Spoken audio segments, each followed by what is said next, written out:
Uang bisa menghadirkan kesejahteraan. Uang juga dapat menghadirkan kesengsaraan.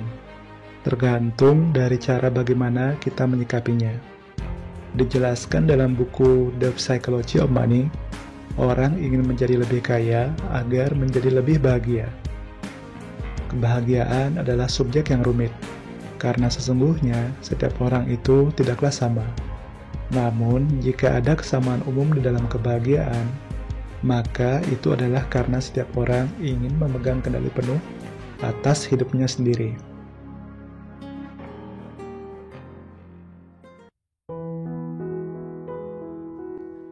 Hai guys, selamat datang di Classroom Inspirasi. Bersama saya Sam Dharmasadu. Kali ini kita akan bahas singkat tentang buku yang akan saya rekomendasikan untuk kamu baca. Buku yang sangat bagus yang berjudul The Psychology of Money, karya Morgan Housel. Saya akan berikan gambaran singkat tentang buku ini yang sangat cocok untuk kamu baca. Ya, karena hal terakhir yang akan menyelamatkanmu adalah pengetahuan yang kamu miliki.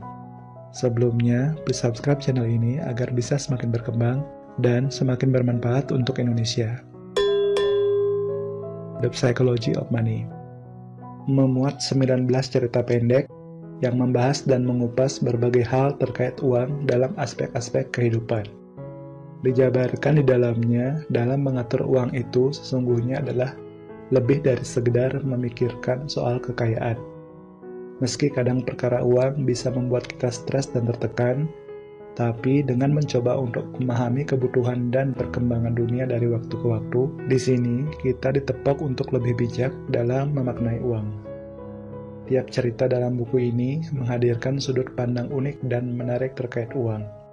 Wawasan kita akan diperluas dengan memahami kompleksitas dunia yang kita tinggali, sekaligus membuat kita lebih mudah menerima realitas betapa dinamisnya kehidupan yang kita jalani ini. Kita pun akan disuguhi dengan berbagai data, kasus-kasus penting di dunia, pertumbuhan dan perubahan ekonomi dari waktu ke waktu, hingga perspektif soal kebahagiaan. The Psychology of Money cocok dibaca oleh siapa saja yang ingin lebih bijak dan terarah dalam mengatur keuangan, hingga bagi yang ingin menemukan makna-makna baru untuk menjalani hidup yang lebih sejahtera.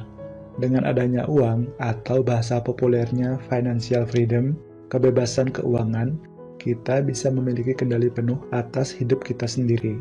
Tentu saja bukan kendali sepenuhnya atas semua aspek dalam hidup, tapi setidaknya kita bisa lebih tenang dalam menghadapi beberapa persoalan bila kita memiliki cukup uang. Dividen atau keuntungan tertinggi yang diberikan uang, seperti yang dijelaskan dalam buku ini, adalah sesungguhnya ketika kita punya kemampuan berbuat apa yang kita inginkan, kapanpun kita mau, dengan siapapun kita kehendaki, selama yang kita bisa. Di sini, tak heran jika banyak orang ingin menjadi kaya, karena merasa dengan kekayaan yang dimiliki akan dapat memegang kendali hidupnya secara penuh. Dalam buku ini, Morgan Housel, sang penulis, mengeksplorasi cara-cara unik pemikiran orang-orang tentang uang dan mengajari Anda cara memahami hal terpenting dalam hidup dengan lebih baik. Buku ini merupakan international bestseller.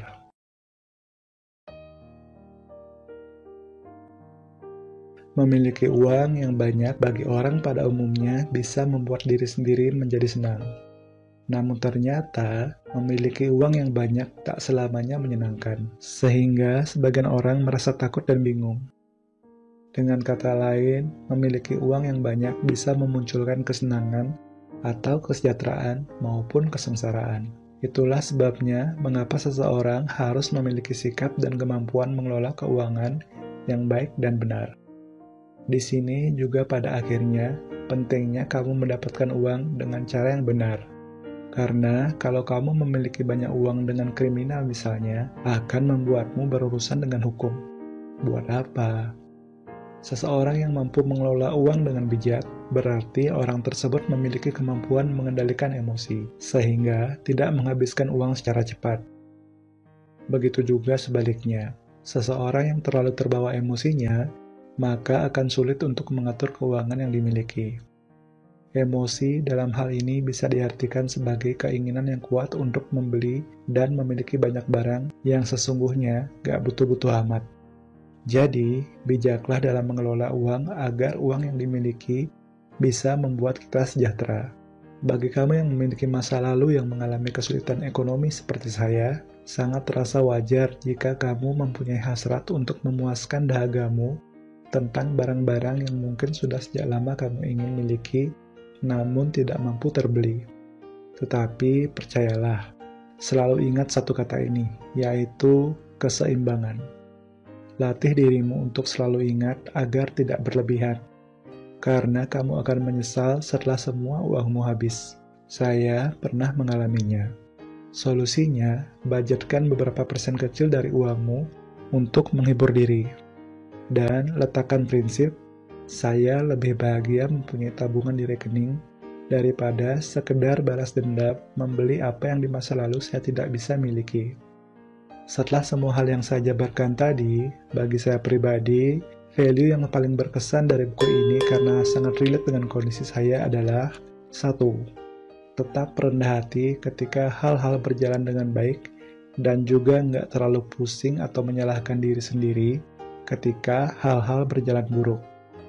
Ingat, hidup pastinya tidak akan selalu berjalan sesuai rencanamu.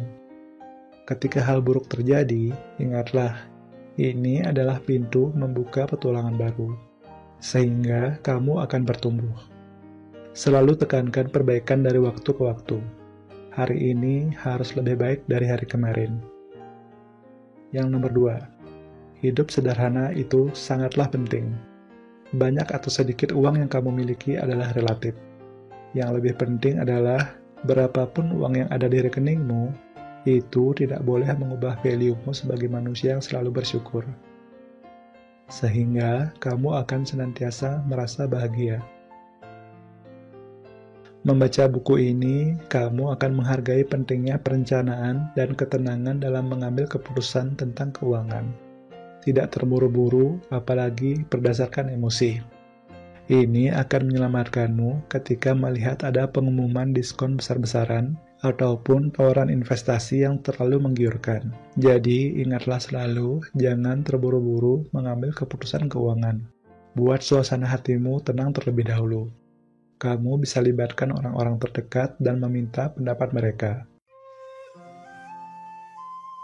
Kabar baiknya, menurut buku ini, orang biasa seperti kita juga bisa kaya loh, kalau kita punya karakter tentang keuangan yang baik dan bijak dalam pengelolaannya. Pastinya akan ada kalanya arus uang yang masuk ke rekeningmu akan lebih seret dibandingkan masa-masa biasanya. Jadi, bijak dalam mengelola uang sangat penting untuk mengimbangi kepintaranmu dalam menghasilkan uang. Ironisnya, untuk menjadi bijak, orang sangat perlu pengetahuan, dan juga pastinya perlu pengalaman kan? Jadi, kita harus selalu mau belajar dari siapapun dan dari manapun. Ada cerita terkenal, seorang pemenang lotre bernama Michael Carroll yang memenangkan 200-an miliar rupiah. Karena karakternya yang suka menghambur-hamburkan uang, hanya dalam waktu kurang dari 8 tahun, Michael Carroll kembali jatuh miskin. Dia kehilangan 200-an miliar rupiah tadi. Sayang sekali bukan? Kalau kita jadi dia, pastinya kita akan menyesal sampai akhir hayat kita. Sebuah studi mengatakan 1% orang terkaya di dunia yang menguasai 90% dari total uang yang ada. Kalau mereka menyumbangkan 90% dari total kekayaan mereka tersebut, hanya perlu dalam beberapa tahun, maka uang itu akan kembali menjadi milik mereka lagi. Moral dari cerita ini, ya, lagi-lagi, skillmu terhadap pengelolaan uang sebenarnya jauh lebih penting daripada jumlah uang yang kamu miliki. Skill di sini tidak hanya pengetahuan yang kamu miliki, tetapi yang paling penting adalah kemampuanmu mengendalikannya. Ini perlu latihan seumur hidup. Lebih cepat kamu bijak, lebih cepat kamu akan mencapai kesejahteraanmu. Buku ini terdiri dari 262 halaman. Saya sarankan kamu untuk membacanya secara langsung agar kamu bisa menangkap apa yang dimaksud oleh Morgan Housel, sang penulis. Karena apa yang saya tangkap dan saya sampaikan di sini mungkin belum menyeluruh. Dari sana, kamu akan terkoneksi dan terilhami dengan hal-hal penting yang sebelumnya mungkin tidak kamu pikirkan, yang akan membuka wawasan cakrawala pemikiranmu. Saya akan bawakan tentang buku-buku bagus untuk kamu ke depannya. Karena dengan membaca, mari kita bertumbuh bersama di channel ini. Sehingga masa depan kita pastinya akan menjadi lebih cerah. Amin.